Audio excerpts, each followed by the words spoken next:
বন্ধুরা, good morning. Welcome to my Saraswati kitchen. আশা করি তোমরা ভালো আছো আর আমি অনেক অনেক ভালো আছি।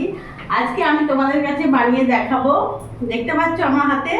আজকে আমি বানাবো ডিম আলু দিয়ে কারি। তো আমি কিভাবে বানাই তোমরা দেখতে থাকো।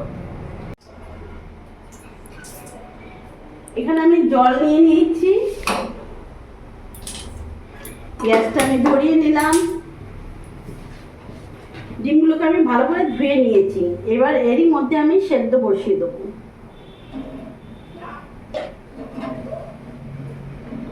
আর আমি আলুগুলো লম্বা লম্বা করে কেটেছি, দেখতে পাচ্ছ। এগুলো আমি বসিয়ে দেবো।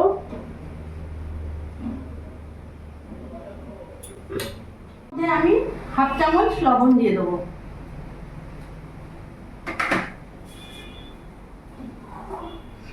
ততক্ষণ ডিমটা আলুটা আমার সেদ্ধ হয়ে যায়। ডিমগুলো আমার সেদ্ধ হয়ে গেছে, দেখতে পাচ্ছ। এবার ডিমগুলোর সাইডে আমি এইভাবে ঘন ঘন করে আমি চিড়ে নেব, ঘন ঘন করে চিড়ব। প্রত্যেকটা এইভাবে আমি ঘন ঘন করে চিড়ে নেব।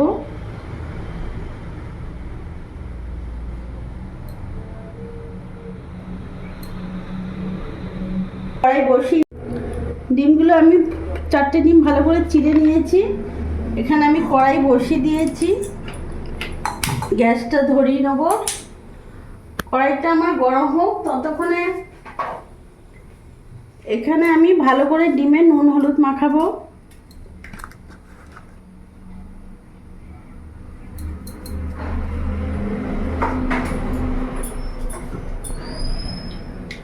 আর সামান্য একটু তেল নেবো হাতে।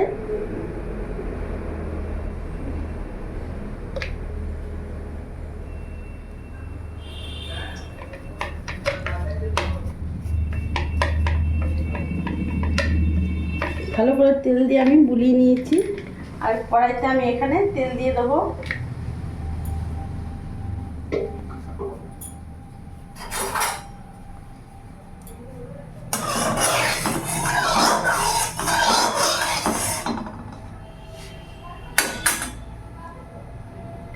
তেলটা গরম হয়ে গেছে, এবার আমি ডিমগুলো ছেড়ে দেবো।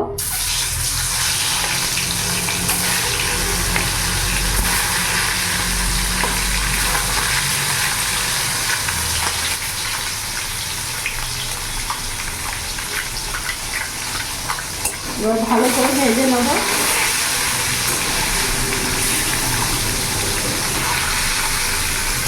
ভাজা হয়ে গেছে, আমি এবার নামিয়ে ফেলবো।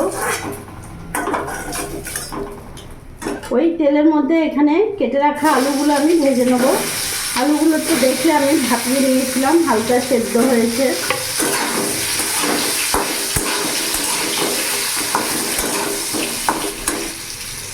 আলুর মধ্যে আমি সামান্য লবণ দিয়ে দিলাম।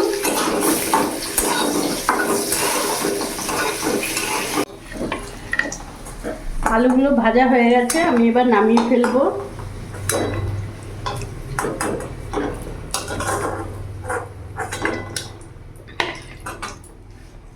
আমি কড়াইতে আর একটু তেল দিয়ে দেবো। আমি রান্নাটা পুরোটা সর্ষের তেলে করলাম, দেখতে পাচ্ছ করছি।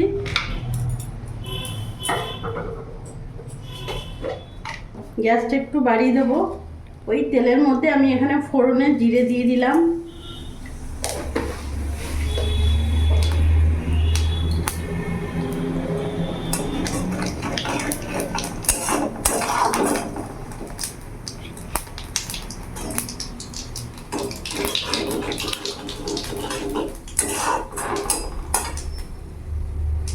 এবার এখানে আমি বড় সাইজের একটা কুচনো পেঁয়াজ নিয়েছি, অনেক বড় পিস ছিল পেঁয়াজটা, পুরোটাই আমি দিয়ে দেবো।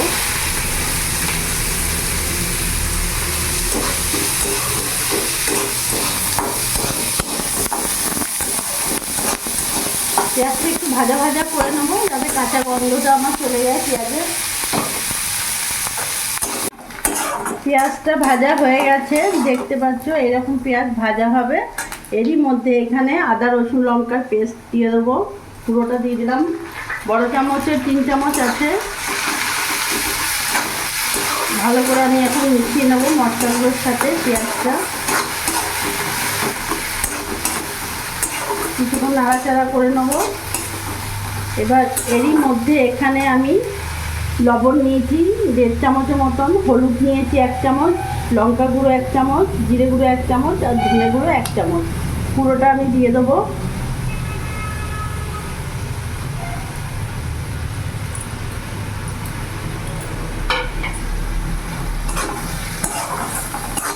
ভালো করে মিশিয়ে নেব।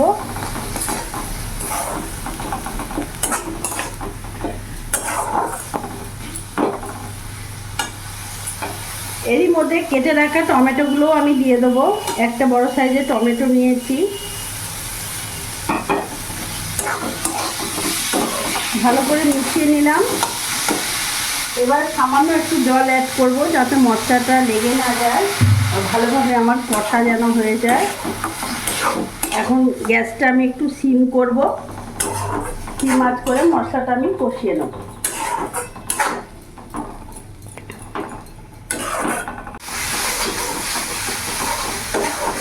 দেখতে পাচ্ছ মশলাটা আমার কষানো হয়ে গেছে। এরই মধ্যে ভেজে রাখা আলুগুলো আমি এখন দিয়ে দেবো। আলুটা দিয়ে ভালো করে কিছুক্ষণ আমি নাড়াচাড়া করে নেব।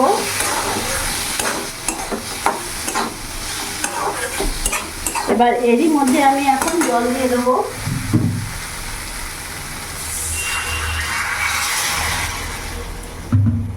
আর জল দেবো না।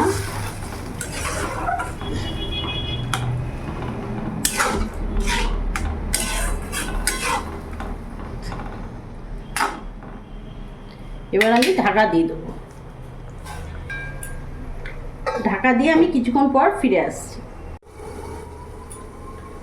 আমি এখানে 5 মিনিট মতন ঢাকা দিয়ে রেখেছিলাম। দেখতে পাচ্ছ ওপরে পুরো তেল ভেসে উঠেছে।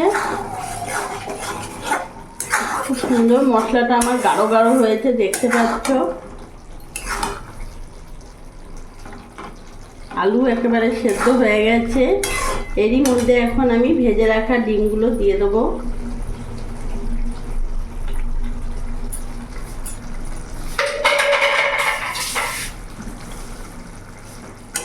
এবার ভালো করে মিশিয়ে নেব।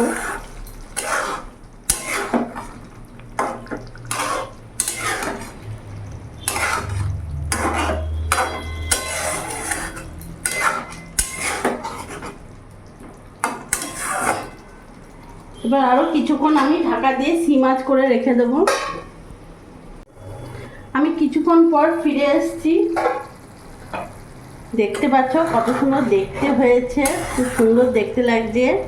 এবার এরই মধ্যে আমি এখানে একটু ধনেপাতা কুচি ছড়িয়ে দেবো।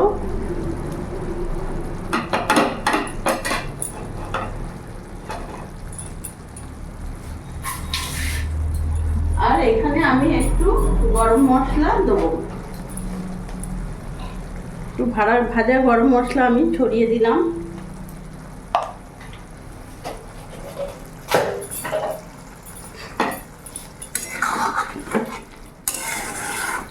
আমার ডিমের কারি একেবারে রেডি। দেখতে পাচ্ছ ডিম আলু কারি বানিয়ে ফেললাম আজকে। গ্যাসটা আমি অফ করে দেবো। দেখো বন্ধুরা কিরকম হয়েছে, তোমরা দেখে বুঝতে পারছো কতটা গ্রেভি হয়েছে।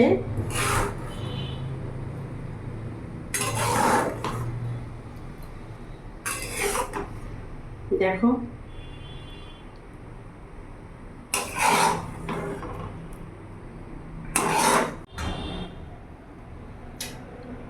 তো দেখলে বন্ধুরা আমি কিভাবে ডিম আলু কারি বানিয়ে ফেললাম খুব সহজভাবে। আর এটা গরম ভাতে সত্যি ভালো লাগবে, একদম মাখো মাখো হয়েছে দেখলে পুরোটা। আর আমার এই ভিডিওটা যদি তোমাদের ভালো লাগে প্লিজ লাইক করো, সাবস্ক্রাইব করো, আমার পাশে থেকো আর তোমরাও ভালো থেকো।